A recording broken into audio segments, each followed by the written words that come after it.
कहानी की शुरुआत एक छोटे से रहस्यमयी कस्बे से होती है। शाम ढलते ही शेरिफ बॉयड पूरे इलाके में घूमकर घंटी बजाना शुरू कर देता है। घंटी की आवाज सुनते ही सभी लोग बिना समय गंवाए अपने अपने घरों की ओर लौटने लगते हैं, क्योंकि अंधेरा होने के बाद बाहर रहना जानलेवा साबित हो सकता है। इसी दौरान हमें यह भी पता चलता है कि हर घर के दरवाजे पर एक अजीब सा पत्थर टंगा हुआ है, जिसे लोग अपनी सुरक्षा के लिए बेहद जरूरी मानते हैं। इसी बीच फ्रैंक नाम का एक व्यक्ति शराब के नशे में होने की वजह से समय पर घर नहीं पहुंच पाता। दूसरी तरफ उसकी पत्नी घर की सभी खिड़कियां और दरवाजे अच्छी तरह बंद कर रही होती है, लेकिन उनकी बेटी मेगन को खिड़की के बाहर किसी की आवाज सुनाई देती है। बाहर झांकने पर उसे एक बूढ़ी औरत दिखाई देती है, जो खुद को उसकी दादी बताकर अंदर आने की गुजारिश करती है। मासूम मेगन उसकी बातों में आकर खिड़की खोल देती है और अगले ही पल उस घर पर भयानक हमला हो जाता है। अगली सुबह जब फ्रैंक वापस लौटता है तो शेरिफ बॉयड उस पर बेहद नाराज होता है। तभी पता चलता है कि उसकी लापरवाही की वजह से उसकी पत्नी और बेटी दोनों की दर्दनाक मौत हो चुकी है। इसके बाद कहानी मैथ्यूज परिवार की ओर बढ़ती है, जो अपने आरवी में सफर कर रहा होता है। रास्ते में उन्हें सड़क पर गिरा हुआ एक विशाल पेड़ मिलता है, जिससे उनका रास्ता पूरी तरह बंद हो जाता है। मजबूर होकर वे दूसरा रास्ता चुनते हैं, लेकिन यही फैसला उन्हें एक ऐसे रहस्यमयी कस्बे तक पहुंचा देता है, जहां से बाहर निकलना लगभग नामुमकिन है। बॉयड जिम से कहता है कि अगर वह इसी सड़क पर आगे बढ़ता रहेगा तो दोबारा हाईवे तक पहुंच जाएगा। जिम उसकी बात मानकर गाड़ी चलाता है, लेकिन कुछ देर बाद वह फिर उसी कस्बे में वापस पहुंच जाता है। तबिथा को लगता है कि शायद कोई मोड़ छूट गया होगा, इसलिए वे एक बार फिर कोशिश करते हैं, लेकिन इस बार भी नतीजा वही निकलता है और वे फिर उसी जगह लौट आते हैं। आखिरकार जिम दूसरी दिशा में जाने का फैसला करता है। दूसरी तरफ बॉयड अपने डिप्टी केनी के साथ उन्हें रोकने की तैयारी कर रहा होता है और सड़क पर स्पाइक स्ट्रिप बिछा देता है। लेकिन इससे पहले कि वे वापस कस्बे तक पहुंच पाते, सामने से आ रही एक दूसरी कार उनकी आरवी से टकरा जाती है। टक्कर इतनी जोरदार होती है कि आरवी पलट जाती है और सड़क किनारे जाकर रुकती है। दूसरी कार का ड्राइवर किसी तरह कस्बे तक पहुंचकर मदद बुला लेता है। वहीं बॉयड तुरंत दुर्घटनास्थल की तरफ निकल जाता है और केनी से कहता है कि वह डॉक्टर क्रिस्टी और बाकी लोगों को लेकर जल्दी वहां पहुंचे, क्योंकि अंधेरा होने में ज्यादा समय नहीं बचा है। मौके पर पहुंचने के बाद बॉयड को पता चलता है कि दूसरी कार में एक और व्यक्ति भी था, जो पूरी तरह नशे में था। दूसरी तरफ आरवी के अंदर जिम फंसा हुआ होता है, जबकि तबिथा बेहोश पड़ी होती है। उनकी बेटी जूली को ज्यादा चोट नहीं लगी होती, लेकिन एथन का पैर बुरी तरह फंस चुका होता है। बॉयड सबसे पहले जूली को बाहर निकालता है। थोड़ी देर बाद केनी डॉक्टर क्रिस्टी, फादर कातरी और बॉयड के बेटे एलिस के साथ वहां पहुंच जाता है। सभी मिलकर तबिथा को भी बाहर निकाल लेते हैं, लेकिन एथन का पैर बुरी तरह फंसा होने की वजह से उसे अंधेरा होने से पहले निकाल पाना संभव नहीं होता। स्थिति को देखते हुए बॉयड सभी को अलग अलग जगहों पर जाने के लिए कहता है और समझाता है कि रात होने से पहले किसी भी हालत में घर के अंदर पहुंचना जरूरी है। केनी बाकी लोगों के साथ वापस कस्बे की तरफ निकलता है, लेकिन जल्दबाजी में वह सड़क पर बिछाई गई स्पाइक स्ट्रिप हटाना भूल जाता है। इसलिए सभी लोगों को गाड़ी छोड़कर पैदल ही भागना पड़ता है और वे किसी तरह कॉलोनी हाउस तक पहुंच जाते हैं। दूसरी तरफ बॉयड, जिम और डॉक्टर क्रिस्टी के साथ आरवी के अंदर ही रुक जाता है।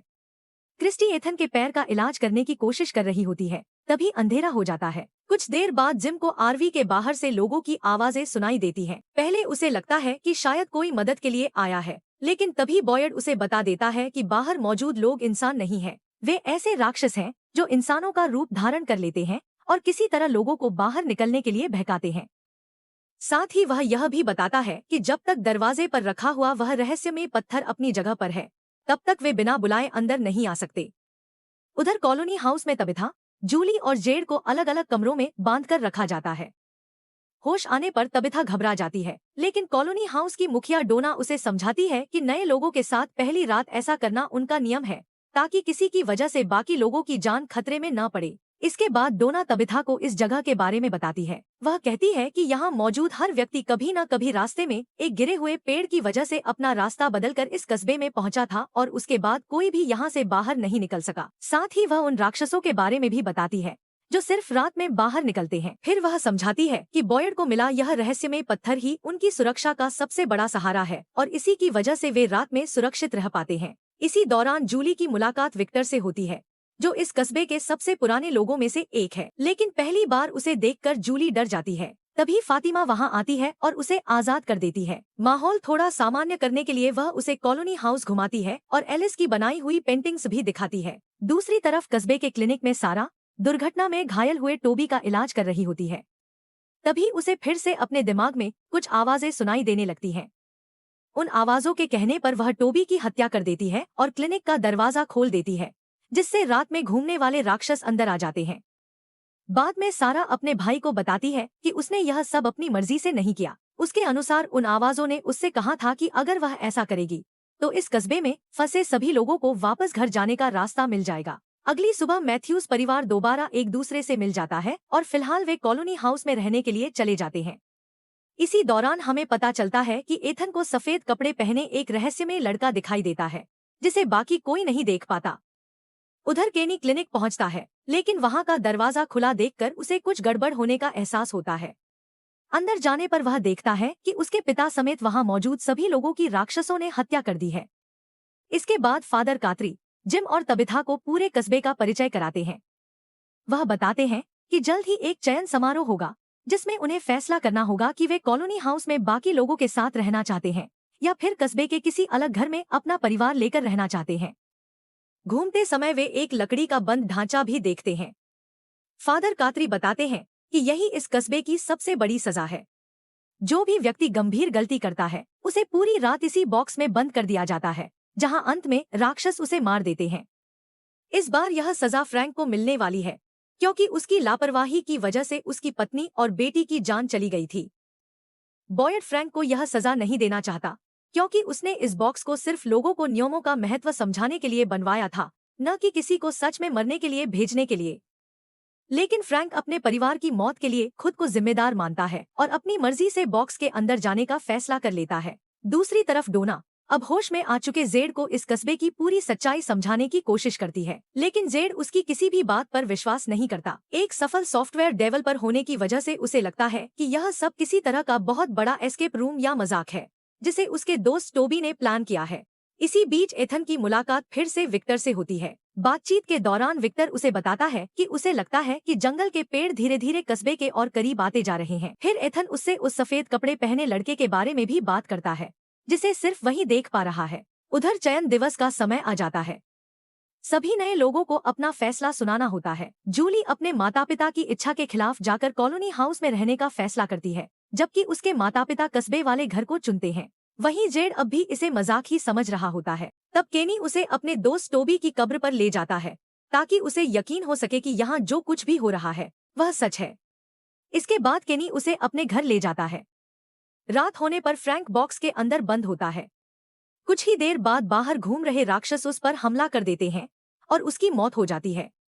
अगली सुबह जिम एथन को कस्बे के डाइनर में लेकर जाता है। वहीं विक्टर एथन को एक तस्वीर दिखाता है जो उसने खुद बनाई थी। एथन तुरंत पहचान लेता है कि तस्वीर में वही सफेद कपड़े वाला लड़का है, जिसे वह लगातार देख रहा है। इसके बाद हमें पता चलता है कि विक्टर बचपन से ही इस कस्बे में फंसा हुआ है। एक फ्लैशबैक में दिखाया जाता है कि जब वह छोटा था तब उसने पूरे कस्बे के लोगों की लाशें देखी थी। उसी समय पहली बार उसकी मुलाकात उस सफेद कपड़े वाले लड़के से हुई थी, जिसने उसे अपने साथ चलने के लिए कहा था।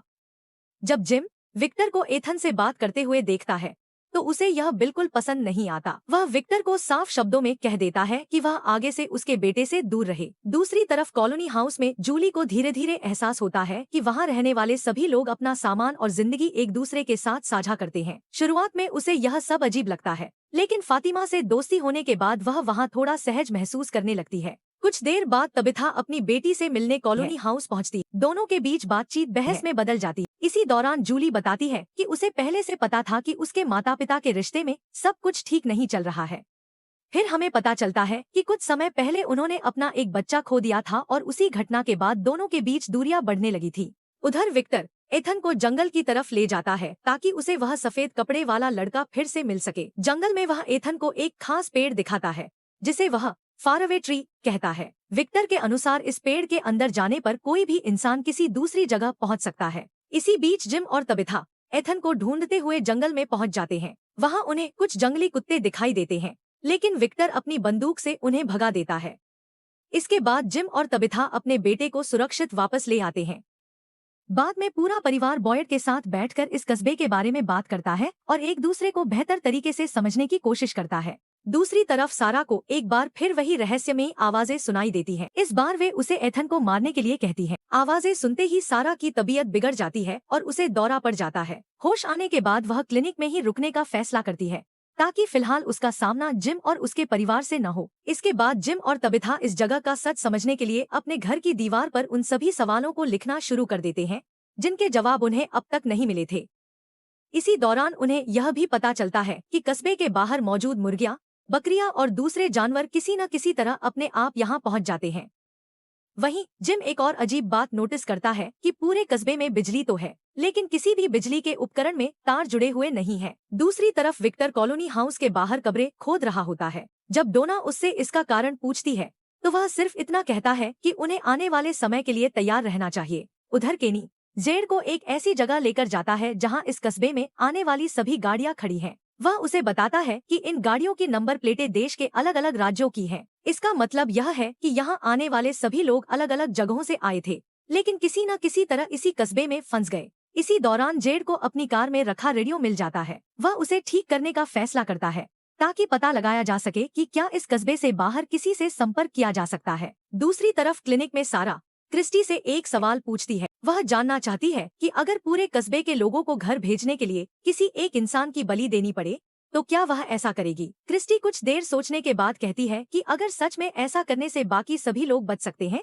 तो शायद वह ऐसा करने के बारे में सोचेगी। उसी रात सारा मैथ्यूज परिवार के घर पहुंचती है और किसी बहाने एथन को अपने साथ फार्म की तरफ ले जाती है। वहीं उसका भाई अपराध बोध में फादर कातरी के सामने सब कुछ कबूल कर देता है। वह बता देता है कि टोबी की मौत और क्लिनिक का दरवाजा खोलने के पीछे सारा ही थी। इसके बाद उसे एहसास होता है कि सारा एथन को लेकर फार्म गई है, इसलिए वह तुरंत उसे रोकने के लिए वहां निकल पड़ता है। फार्म पर पहुंचने के बाद सारा पहले तबिथा को एक खलिहान के अंदर बंद कर देती है। इसके बाद वह एथन को नुकसान पहुंचाने की कोशिश करती है, लेकिन तभी उसका भाई समय रहते वहां पहुंच जाता है। दोनों के बीच हाथापाई शुरू हो जाती है और इसी दौरान सारा से गलती से अपने ही भाई की हत्या हो जाती है। इस अफरातफरी का फायदा उठाकर एथन वहां से भाग निकलता है, जहां थोड़ी देर बाद जूली उसे सुरक्षित ढूंढ लेती है। कुछ ही देर में फादर कातरी भी फार्म पहुंच जाते हैं। वहां पहुंचकर उन्हें सारा का भाई मृत अवस्था में मिलता है। इसके बाद जब बाकी लोग भी वहां पहुंचते हैं तो फादर कातरी सभी से कहते हैं कि सारा जंगल की तरफ भाग गई है। बॉयड जिम को भरोसा दिलाता है कि अगर सारा वापस मिली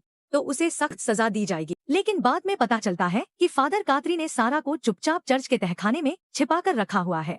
तहखाने में फादर कातरी सारा से उन आवाजों के बारे में विस्तार से बात करते हैं। वह बताते हैं कि उनके अनुसार यह पूरी घटना किसी साधारण संयोग का हिस्सा नहीं है। उनका मानना है कि जैसे बाइबल में 73 पुस्तकें हैं, उसी तरह शायद इस कस्बे में रहने वाले लोग किसी नई परीक्षा से गुजर रहे हैं और यह सब किसी बड़े उद्देश्य का हिस्सा हो सकता है। हालांकि वह बिना किसी सबूत के सारा की बात पर भरोसा नहीं करना चाहते, इसलिए वह उससे कहते हैं कि अगर ये आवाजें सच में मौजूद हैं तो उन्हें इसका कोई प्रमाण देना होगा। कुछ समय बाद सारा उन आवाजों के बताए अनुसार एक ऐसा थैला निकाल कर दिखाती है जिसे फादर कातरी ने कई साल पहले खुद अपने हाथों से जमीन में दबाया था। उस जगह के बारे में उनके अलावा किसी और को पता ही नहीं था। यह देखकर फादर कातरी को पहली बार यकीन होने लगता है कि सारा सच कह रही है और उसके साथ जो कुछ हो रहा है वह सिर्फ उसकी कल्पना नहीं है। दूसरी तरफ जेड रेडियो को ठीक करने के लिए जिम की मदद लेता है। दोनों का मानना होता है कि अगर वे किसी तरह सिग्नल भेजने में सफल हो गए तो शायद इस कस्बे के बाहर किसी से संपर्क हो सके। इसके लिए उन्हें कुछ जरूरी पुर्जों की आवश्यकता होती है,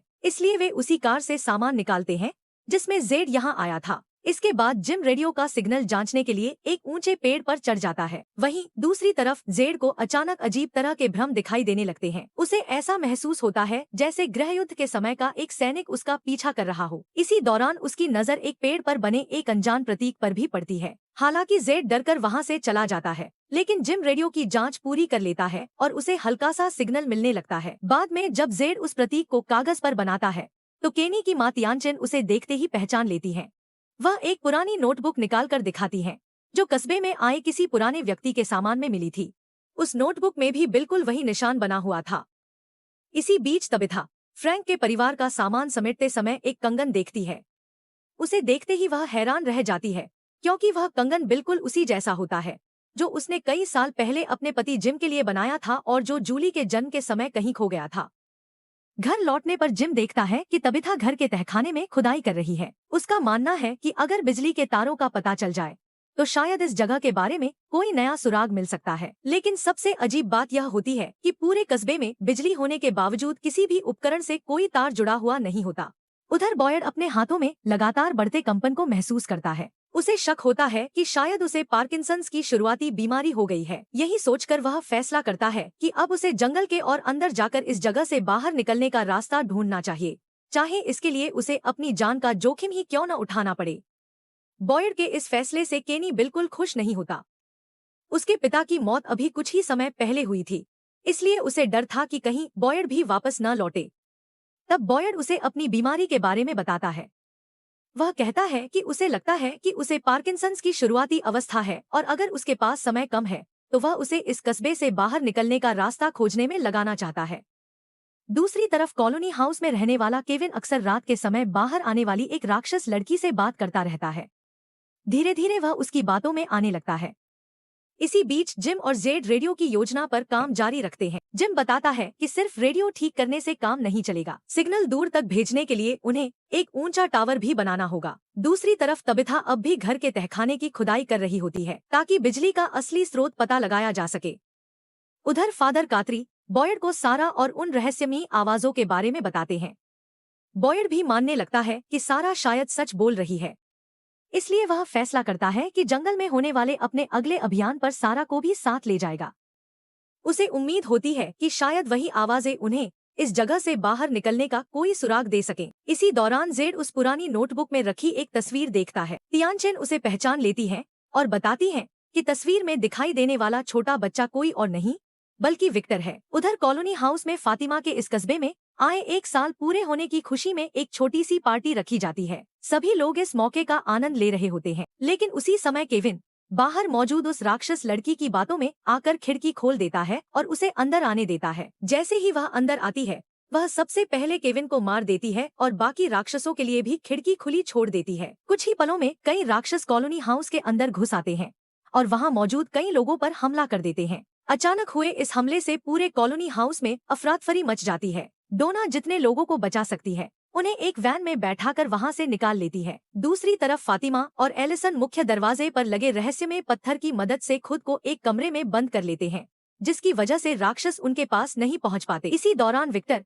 जूली को अपने साथ लेकर घर से बाहर निकल जाता है। वह सफेद कपड़े पहने उस लड़के के पीछे पीछे जंगल की तरफ जाता है। कुछ दूर पहुँचने के बाद विक्टर जूली को एक फारअवे ट्री के अंदर जाने के लिए कहता है। जूली जैसे ही उस पेड़ के अंदर जाती है वह पल भर में एक पुराने तहखाने में पहुंच जाती है। उधर डोना बाकी बचे लोगों को लेकर शेरिफ स्टेशन पहुंचती है। बॉयड और फादर कातरी सभी को अंदर ले लेते हैं, लेकिन तभी एक राक्षस किसी तरह अंदर घुस आता है और फादर कातरी पर हमला कर देता है, जिससे उनकी मौत हो जाती है। अगली सुबह बॉयड फादर कातरी की आखिरी इच्छा का सम्मान करते हुए सारा को तहखाने से बाहर निकालता है। फिर वह उसे बताता है कि वह जंगल के और अंदर जाने वाला है और इस सफर में सारा भी उसके साथ जाएगी। दूसरी तरफ फातिमा एलिस से कहती है कि अगर बॉयड के जाने से पहले उसके मन में अपने पिता के लिए कोई बात है तो उसे अभी साफ कर लेनी चाहिए। इसके बाद हमें एक फ्लैशबैक देखने को मिलता है। फ्लैशबैक में दिखाया जाता है कि कई साल पहले बॉयड, उसकी पत्नी एबी और उनका बेटा एलिस भी बिल्कुल इसी तरह इस कस्बे में पहुंचे थे। उस समय फादर कातरी उन्हें एक छिपी हुई जगह पर ले गए थे जहां उन्होंने अपनी पहली रात सुरक्षित बिताई थी। अगले दिन फादर कातरी और डोना ने उन्हें इस कस्बे के नियम समझाए। चूंकि बॉयड पहले सेना में रह चुका था और उसे कठिन परिस्थितियों में लोगों का नेतृत्व करने का अनुभव था, इसलिए उसने धीरे धीरे पूरे कस्बे की जिम्मेदारी अपने हाथ में ले ली। उसने खाने पीने का इंतजाम किया, लोगों को संगठित किया और जंगल की तलाश करते हुए पशुओं का भी पता लगाया, जिससे सभी लोगों का गुजारा चलने लगा। जैसे जैसे बॉयड की जिम्मेदारियां बढ़ती गईं, वह अपने परिवार को पहले जितना समय नहीं दे पाता था।